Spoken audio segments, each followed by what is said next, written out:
All right. So today the topic is broad financial planning on retirement and investment of retirement purpose. Expected time is around 30 odd minutes for the presentation, and then people can ask questions by directly with me. So I'll start the presentation here. This is about me. I am Captain Vipul Chaudhary. I am the founder of Olive Green Consultants, and I my qualifications are I am a Bachelor of Arts in Law and an MBA Finance class of 2008 from MDI Gurgaon. Been in the financial industry for last 17 years now. What are the basics of investment? There are three things which, whenever you are making an investment, you should be very, very clear about. One, safety of principal. Anything, any instrument, any option जहां आपको बहुत अच्छा return दिखाया जाता है, जहां आपको ये बताया जाता है कि आप बहुत जल्दी बहुत अमीर बन जाएंगे, लेकिन जहां आपके प्रिंसिपल की सेफ्टी नहीं है, दोज काइंड ऑफ इन्वेस्टमेंट्स और ऑप्शंस, वो इन्वेस्टमेंट्स हैं भी नहीं, they are mere speculations, those options should be summarily rejected. उनके बारे में बात भी नहीं करनी चाहिए, उनके बारे में जानने का प्रयत्न भी नहीं करना चाहिए.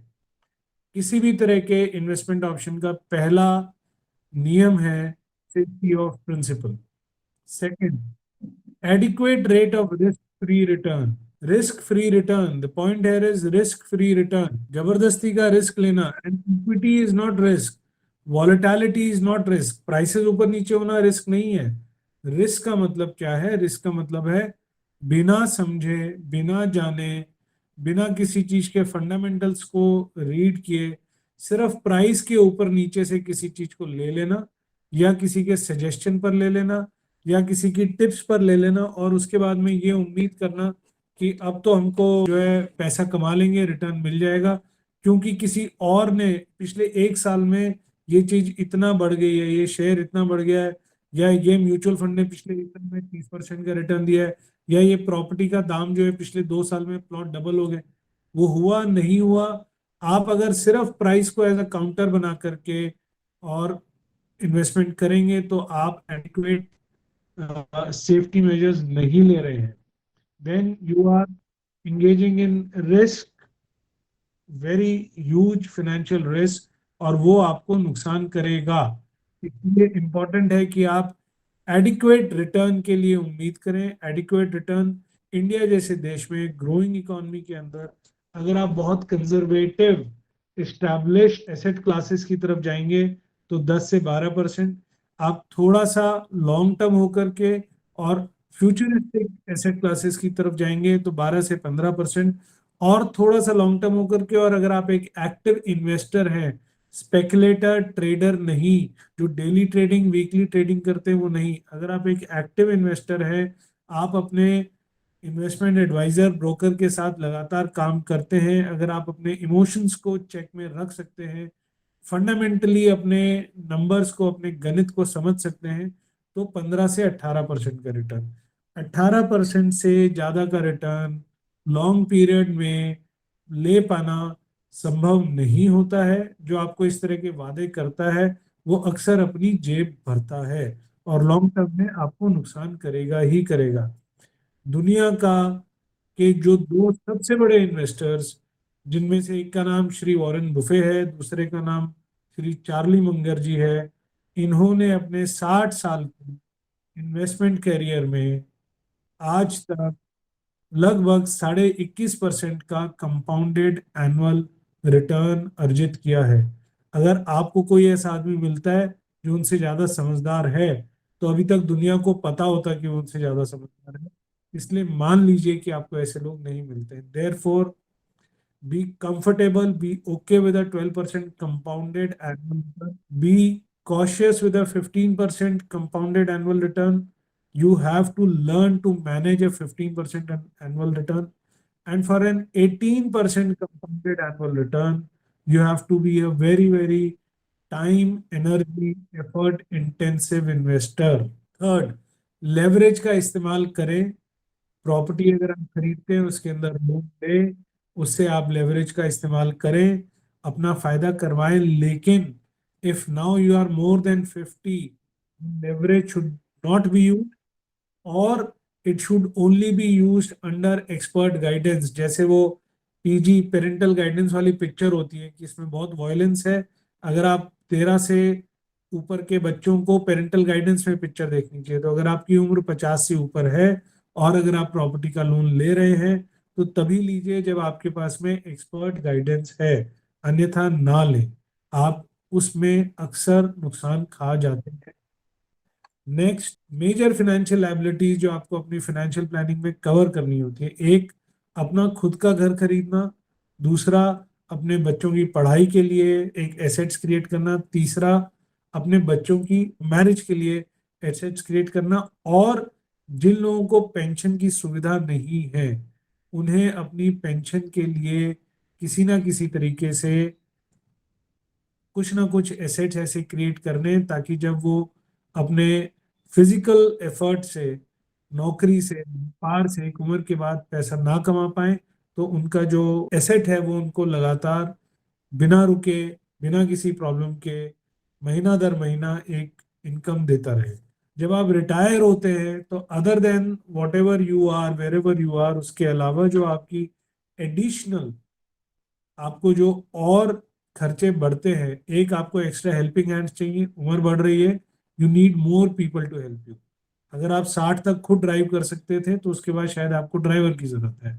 अगर आपका अभी तक एक हाउस हेल्प हेल्प से काम चल जाता था, अब आपको एक से ज्यादा हाउस हेल्प की जरूरत है। इसी तरह अगर आप एक एक नौकरी में रहे जहाँ पे कि आप, you could be a corporate individual, you could be a arm forces officer, anyone, आपका सोशल सर्कल अभी तक आपका, most of the people you know were with you in your office, in your professional office. अब आपको अपना social circle फिर से develop करना है। आप ऐसे कॉन्डोमिनियम में रहते हैं जहाँ पिछले 20 साल से रहते थे बट 20 लोगों को नहीं जानते।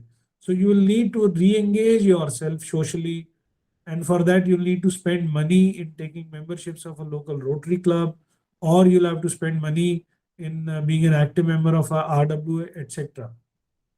Third, the requirement for labor-saving household devices increases. In our experience, we have seen senior citizens' ki dependence starts getting increased on things like dishwasher and robots which can clean their houses, etc. This is in addition to the fact that in India we can still get affordable household help. But ये अब चीजें बढ़ रही हैं, so you should be prepared and you should have ample of money to spend on the labor saving household devices. So सबसे पहले आप अपनी फाइनेंशियल प्लानिंग करते हुए, चाहे वो किसी भी तरह की फाइनेंशियल प्लानिंग है, चाहे वो आपकी रिटायरमेंट के बाद की फाइनेंशियल प्लानिंग है, चाहे रेगुलर फाइनेंशियल प्लानिंग है, ये देखें कि आपका मंथली एक्सपेंसेस क्या है। What is, do a summary of your monthly expenses. Then आपकी पेंशन, कम्यूटेड अनकम्यूटेड, वो आपकी खर्चे वाली साइड आ गई। और आपके income from investments and income from जो आपका रिटायरमेंट के समय जो पैसा मिला उसको लगाने से जो आ रहा है, इन सबको जब आप देखेंगे तो आपको मंथली अपनी कैपिटल की रिक्वायरमेंट्स समझ आएंगी। हमने एक सैंपल शीट बनाया है जो ये है, आप इसके अंदर देखिए। आपको this sheet is kind of, you all of you should have this kind of a sheet for getting an idea of your own monthly needs. What are your monthly expenses? This sheet is quite detailed and exhaustive. आपका rent या mortgage, अगर आप किराए के घर में तो किराया, मॉर्गेज है तो कितना आपका मॉर्गेज जाता है, कार लोन का EMI, fuel and transport, vehicle repairs, school college का fees, messing, food nutrition, groceries, loan की ईएमआई अगर आपके पास में और कोई लोन है, ये सब एक्सपेंस साइड है। इधर health and fitness, medicine, medical expenses, gymnasium, physiotherapist, utilities etcetera, आपकी इंश्योरेंस की जो प्रीमियम्स है, हेल्प एंड सर्विसेज, आपके सब्सक्रिप्शन मेंबरशिप्स। इसी तरह आपके कुछ रिकरिंग एक्सपेंसेस होते हैं क्वार्टरली, 6 मंथली, ईयरली, उनको भी कोशिश करें कि अगर आपको एक साल में गिफ्ट्स देने होते हैं, लेट्स से दिवाली पर आप अपने कुछ फ्रेंड्स को या फैमिली में कोई गिफ्ट्स देते हैं, बच्चों को कोई गिफ्ट्स देते हैं, आपको अगर 25,000 रुपये का खर्चा करते हैं तो may be 2,000 rupees a month is what you should start provisioning for in your monthly expense sheet. Similarly, ये तो हो गया आपका expense side. And then if you now come to your investments and your incomes, आपने next आपका है, आपने investments क्या कर रखी हैं? आपने कोई रिकरिंग डिपॉजिट खोल रखा है, आपने कोई एसआईपी कर रखा है, आपके पास में कोई प्रॉपर्टी रिलेटेड इन्वेस्टमेंट्स है, कोई आपका ईएमआई जा रहा है, other investments, and then is the incomes, salary, pension, आपको डिविडेंड्स मिल रहे हैं, रेंटल इनकम्स है, इंटरेस्ट इनकम है, इनकम फ्रॉम इन्वेस्टमेंट्स और रिटायरमेंट पर्पस। जब आप ये सब देखेंगे तो आप इस स्क्वायर में आएंगे जहां पर टोटल आउटगोइंग है एक्सपेंसेस एंड इन्वेस्टमेंट्स का। This will give you a start point of where you stand in terms of your outgo and inflow, आपके खर्चे, खर्चों का ब्यौरा और आपकी इनकम एंड इन्वेस्टमेंट्स का ब्यौरा। इस तरह की शीट सबके पास में होनी चाहिए। This is the basic of starting your financial investments. The basic is not कि मैं कहाँ पैसा लगा लूं कि मुझे कितनी कमाई हो जाएगा। पहले समझे तो सही आप स्टैंड कहाँ करते हैं, how much is your, where do you stand in terms of the financial health, where do you stand in terms of your expenses and outgo। Government भी जब बजट बनाती है तो सबसे पहले कमाई और खर्चों का ब्यौरा निकालती है। So this is the start point of any kind of a personal financial investment. Next, commute और not, although we are preparing a more detailed session on this, जो हम पूरा इंडिविजुअल सिर्फ कम्यूटेशन पर करेंगे, बट ब्रॉड अगर आप मेरे से आज पूछें तो ब्रॉड जो रिकमेंडेशंस हैं, आपकी अगर उम्र 50 से कम है प्लीज कम्यूट कीजिए, कोई परेशानी की बात नहीं है, कोई ज्यादा सोचने की बात नहीं है। 50 से 55 है तो सोचिए समझिए तब कम्यूट कीजिए। 55 से 60 है तो कम्यूट तभी करें अगर आप उस कम्यूटेड अमाउंट को स्मार्टली इन्वेस्ट कर सकते हैं।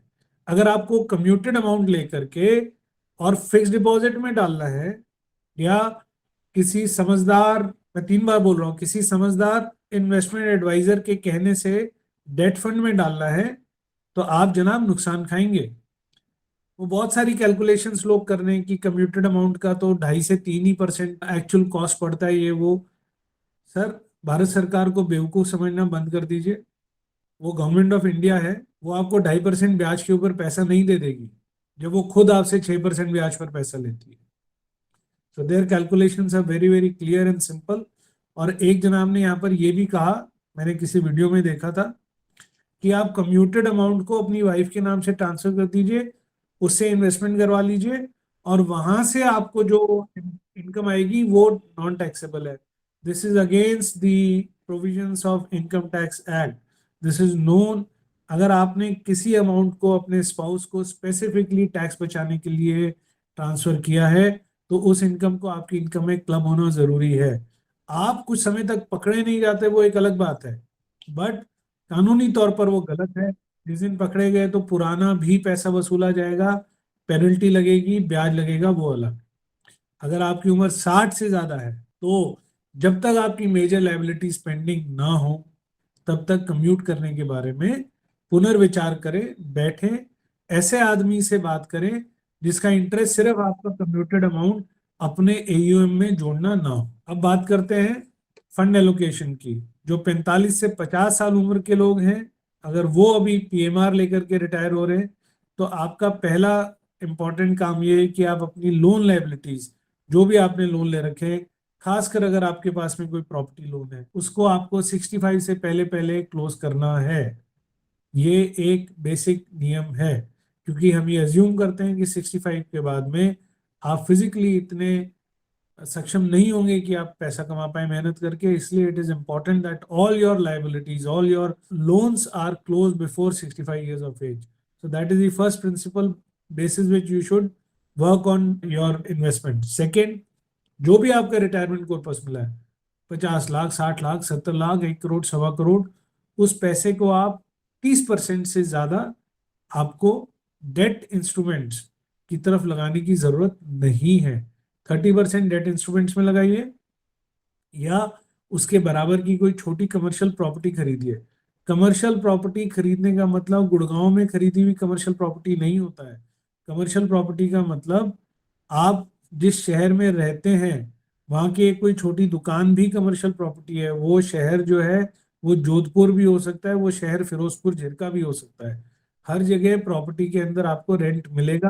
और जो डेट फंड में आप इन्वेस्टमेंट करेंगे उसके बराबर का आपको रेंट मिल जाएगा. सो 30% of your corpus can go towards debt instruments और towards a ready to occupy small commercial property to give you regular cash flows. इसके अलावा जो 70% ऑफ योर रिटायरमेंट कॉर्पस है वो आपका इक्विटी बेस्ड म्यूचुअल फंड्स की तरफ जाना चाहिए अगर आपकी उम्र 45 से 50 साल के बीच में है. कौन सा equity based mutual fund? Large cap, multi cap, hybrid. Hybrid तो इक्विटी बेस्ड नहीं हुआ. Large cap, multi cap, small cap, that is subject to individual discussion. आपकी जो बच्चों की तरफ अगर कोई पेंडिंग लाइबिलिटीज है तो क्योंकि अभी आपकी उम्र इतनी है कि आपको और 15 से 20 साल आगे काम करना है, उनके लिए अलग से एक एसआईपी स्टार्ट करें अगर आपने अभी तक नहीं किया है, या एक कोई छोटा लोन लेकर के छोटी प्रॉपर्टी का इन्वेस्टमेंट स्टार्ट करें, EMI based investment. So SIP और EMI, whatever you choose to do here for making an asset to meet your liabilities towards either your children's education or children's marriage if you are between the age of 45 to 50. Coming next, if you are toward between the age of 50 to 55, and why making these age based recommendations? Because उम्र के साथ हमारा risk profile, हमारी financial needs and हमारी financial liabilities सब बदलती है. There can not be जो 25 साल के आदमी के लिए या 25 साल के महिला के लिए फिट होता है वो 65 ईयर्स के इंडिविजुअल के लिए फिट नहीं होगा. All our financial planning is actually age based financial planning. So if you are 50 to 55 years, one recommendation remains the same, which is that you should try and bring your loan liabilities within 65 years of repayment. यहाँ बदलाव क्या हुआ? पहले जो 30% था, अब आप 50% अपना रिटायरमेंट कॉर्पस या तो आप डेट इंस्ट्रूमेंट्स में लगाएं या ready to occupy small commercial properties की तरफ लगाएं. उसके बाद में बचा हुआ 50% रिटायरमेंट कॉर्पस आप इक्विटी लगा सकते हैं. इसके अलावा आप इस वक्त में अगेन अगर कोई आपकी बच्चों की तरफ लाइबिलिटीज पेंडिंग है तो एसआईपी या शायद, और यहाँ पर या शायद कोई small loan based property, preferably SIP with a large cap equity investment for meeting your liabilities towards your children education oblique marriage. और इसके अलावा अब इस उम्र में आपकी हेल्थ कंसर्न्स या हेल्थ की तरफ आपको ज़्यादा ध्यान देना चाहिए, तो हो सके तो आप एक हेल्थ इंश्योरेंस लें. अगर आपकी फैमिली हिस्ट्री ये कहती है कि वहाँ ज़्यादा मेजर कोई प्रॉब्लम्स नहीं रही हैं, बीमारियां नहीं हैं, डायबिटीज़ या हाइपरटेंशन नहीं है, if you're not someone who is in a major health concern wala thing, then some people what they also do is instead of paying an insurance premium, they start doing an SIP to meet their health expenses in case there is one. And here the assumption is that if you're a foreign officer or a central government officer or a PSU employee, then you do have your principal health cover in the form of ECHS और CGHS etc. अगर आप 55 से ऊपर हैं तो आपका जो retirement corpus का 60% of the amount should go towards debt instruments और ready to occupy small commercial properties, 40% towards equity based mutual funds. And the assumption here is that by now you have already settled your liabilities towards your children.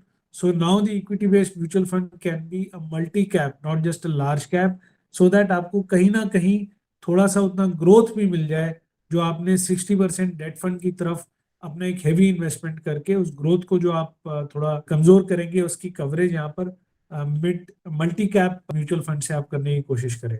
2 SIP आप खोल सकते हैं. एक है medical expense, दूसरी SIP को हम बोलते हैं जिंदगी ना मिलेगी दोबारा, उसी को मैंने नेक्स्ट पॉइंट में कवर किया है. एक्यूमुलेटेड स्प्लर्ज फंड, 55 के हो गए, बच्चों को सफिशिएंटली बड़ा कर दिया, उनके लिए पैसा जोड़ दिया, उनको पढ़ा दिया, उनकी शादी कर दी. अब कुछ ऐसे भी पैसा इकट्ठा करें जिसे आप 3 से 5 साल में अपने स्पाउस के साथ में दिल खोल करके मर्जी से खर्च कर सकते हैं. चाहे कहीं घूमने जा सकते हैं, कुछ ऐसा खरीद सकते हैं जो आप अभी तक सिर्फ सोचते थे, या हो सकता है कोई ऐसा धर्म का काम कर सकते हैं जो आप सोचते थे. Something where you can indulge in doing what you want to do. For 60 plus people, again same except that retirement corpus अगर आपके पास है तो आपको 70% should go towards debt instruments or ready to occupy commercial properties. 30% should go towards the retirement corpus and 2 SIPs for meeting your medical expenses, and the splurge SIP, which we recommend to our clients. Now, these are some recommendations. One, whenever you're doing your retirement planning, financial planning, investing your retirement corpus, etc., please include your spouse in the entire financial process. It is not about taking consent from your spouse. And sorry to say, but this is something which I have found more in the male officers कि वो क्या करेंगी. अरे भाई, उनको पता होना चाहिए, उन्हें पता होना चाहिए कि आपके इन्वेस्टमेंट्स कहाँ लगे हुए हैं, उनको ये पता होना चाहिए, जरूरत पड़े तो किससे बात करनी चाहिए, उन्हें पता होना चाहिए क्या एक्सपेक्टेड रिटर्न्स हैं, उन्हें पता होना चाहिए कि इससे क्या फायदा होगा, इसको हम किस तरह से मैनेज करेंगे. You should include your spouse in the financial process. They should be a part of the entire financial process. And if possible, even take their counsel, but at least include them. Second, do not include your children in your finances. Your job is to provide for your children. By including them in your financial planning, the problem is that children and you are from different genre, you are from different age. तो आप उनसे बिना उनको include किए उनके suggestion include करके suggestions पूछ लीजिए, बिकॉज उनके सजेशंस और आपकी समझ में गैप होता है. You can suggest them, they can suggest you, but do not include them in your finances. This has been an experience. This has been an observation which we have observed with a lot of our clients. Prepare a list of your financial documents and keep them handy. जैसे मैंने आपको एक वो Excel दिखाया था for कि having a एक्सपेंसिंग, उसी तरह से एक लिस्ट ऑफ डॉक्यूमेंट्स बनाइए जिसके अंदर कि आपके पास में आपके मेरी एफडी कहाँ पर है, मेरा इंश्योरेंस पॉलिसी कहाँ है, मेरा म्यूचुअल फंड इन्वेस्टमेंट कहाँ है, मेरा एक डॉकेट होना चाहिए कि ये मेरे इंपॉर्टेंट फाइनेंशियल डॉक्यूमेंट्स हैं, ये उनकी लिस्ट है, ये उनके सर्विस प्रोवाइडर्स हैं, ये उनके नंबर्स हैं, ये उनकी ईमेल्स हैं, etcetera. So you should have a handy source. Reduce financial complexity. Most of the people who are in this talk are those who are in one or the other kind of a service. Implies आपको एक से ज्यादा bank account की, एक से ज्यादा credit card की, एक से ज्यादा टेलीफोन की, इन सब चीजों की जरूरत नहीं होती है. But I have seen people have 5 bank accounts and they have 6 credit cards and they are trying to do everything. जरूरत नहीं है. Keep your things simple. Choose one bank, good bank, if possible, in spite of whatever people say. State Bank of India, it is a good, friendly neighborhood bank, and it still has the sanction of the government of India. Have your spouse a part of it. उससे ज़्यादा bank accounts की आपको ज़रूरत नहीं है for anything. And if you have a history with State Bank of India, the chances of getting a loan from State Bank of India are that much higher. They do value that relationship in spite of their famous lunch hour. Next, do not have too many credit cards. कोई फायदा नहीं होता है. एक बहुत है to be able to manage your basic financial and credit turnover needs. Then use technology. Basic technology. Technology का मतलब यहाँ ये नहीं कि आप कोडिंग करना है. आपके डॉक्यूमेंट्स, आपके इधर उधर बिखरी हुई इंफॉर्मेशन, इस सबको कंसोलिडेट कीजिए. गूगल ड्राइव का इस्तेमाल करें. उसमें शीट्स होती हैं जो आपको हमेशा क्लाउड पर अवेलेबल, आपकी जीमेल आईडी के साथ में आप उसको लिंक कर लीजिए. और ये एक रिकमेंडेशन है, ये मेरे ऐसे लोगों के ऊपर है. Discount wait whatever your financial planner says by 50%. मतलब मैंने जो अभी तक जितना भी आपको बोला है उसमें ये मान लीजिए कि 50% बातें जो हैं वो कही गई हैं आपको इन्फ्लुएंस करने के लिए.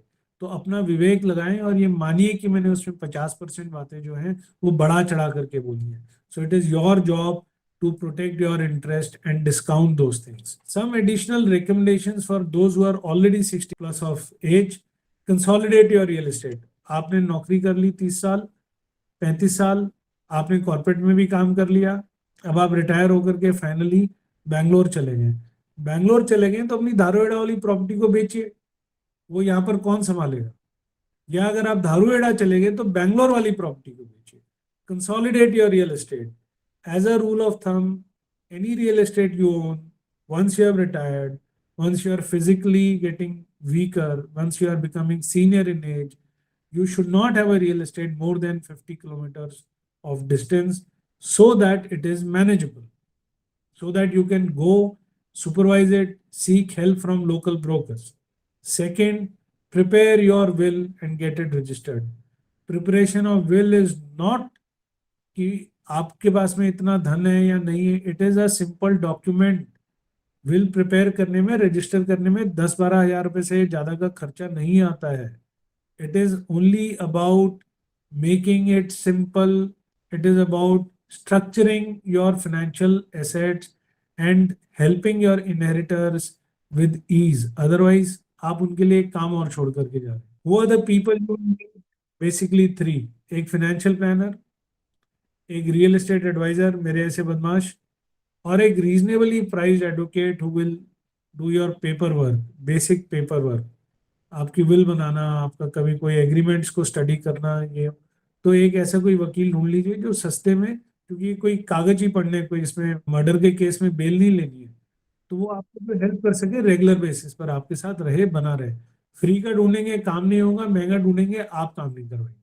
सो reasonably priced, all three of them. Summary, do not just focus on rates, जो मैंने शुरू में कहा था। Be equally conscious of safety. Safety of principal, safety of investments is very, very important. आप खुद बहुत समझदार हैं. Your needs are best understood by you. Do not let a financial planner or anyone who has a motive to earn a commission play on your insecurities. You should know what you are doing and you should work with your financial planner. You should not, the financial planner should not play with your mind. The financial planner's job is to give you inputs. The financial planner's job is to work with you, understand your requirements, give you solutions. Not to become too ज्ञानी and try to tell you what is good, what is bad. आपको अपना पता है।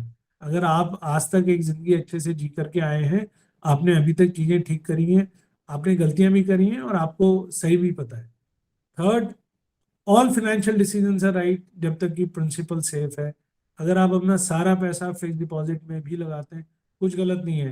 There is no one to tell you कि ये सही है गलत है, आपका पैसा है, आप अपना निर्णय लें, अपनी समझदारी को डेवलप करें। I am gonna show you another document here which is a very very broad document about suggested portfolio mix. हमने इसके अंदर 75 लाख रुपए का अमाउंट अज्यूम किया है ये इन्वेस्टमेंट के लिए, रिटायरमेंट पर्पस का। It is just a suggested mix.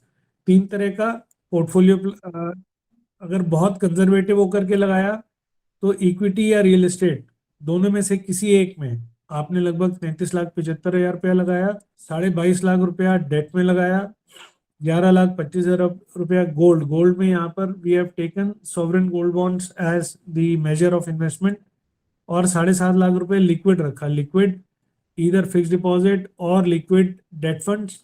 Your expected returns from post portfolio post tax, tax देने के बाद लगभग 10.45%. These are very broad generalizations which we suggest to our client. बाकी उनके साथ जब बैठते हैं तो अलग हो जाता है।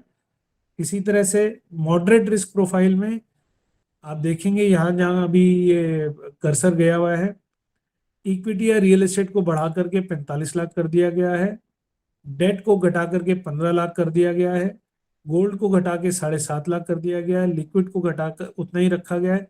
सो लगभग 11.5% का compounded annual return post tax. और एग्रेसिव, एग्रेसिव के अंदर इक्विटी रियल एस्टेट को बढ़ा करके 60 लाख किया गया है, डेट को घटा के 7.5 लाख, गोल्ड को घटा करके 3.25 लाख, लिक्विड को घटा करके 3.25 लाख। Expected return 13.5%। हो सकता है और बहुत सारे महानुभाव आपको इससे बहुत ज्यादा पैसा, इससे बहुत ज्यादा रिटर्न्स ऑफर करते हो। मेरी आपसे इसमें एक ही रिक्वेस्ट है, आप प्लीज उनकी सर्विसेज इस्तेमाल करें, हमारे साथ अपना समय ना खराब करें। वो आपको ज्यादा फायदा देंगे, ताकि जिस दिन वो आपके साथ आपको नुकसान करे तो एटलीस्ट आपको पता हो कि आपने एक डिफाइंड डिसीजन लिया था। हम थोड़ा कंजर्वेटिव चलने में भरोसा रखते हैं और हम उसी को फॉलो करते हैं। आपको इससे ज्यादा एग्रेसिव होना है, आपकी मदद कर देंगे, बट निर्णय आपका रहेगा। Y olive green? वन, हमारे साथ जिनको काम करना है, क्यों करना है, अगर करना है तो। One, we are very detailed, extremely slow, because we do tailor-made retirement as well as overall financial planning. We use a lot of technology, we use a lot of software, we use a lot of data.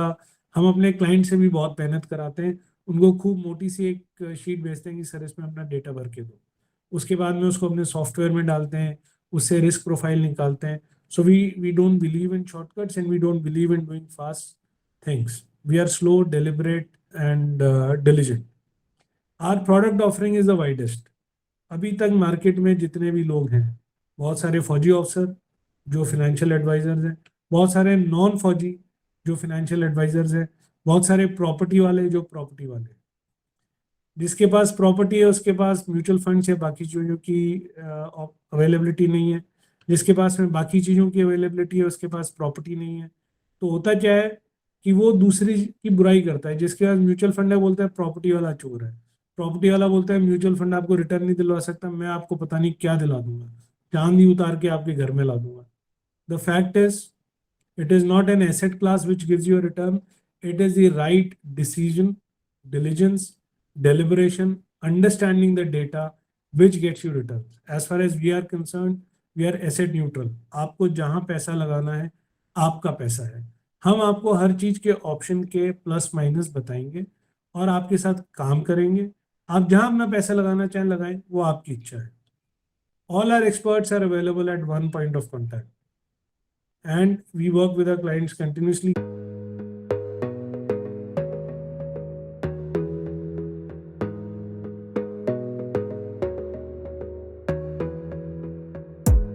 You gotta focus on yourself, on your faith, on your dreams, on your mind.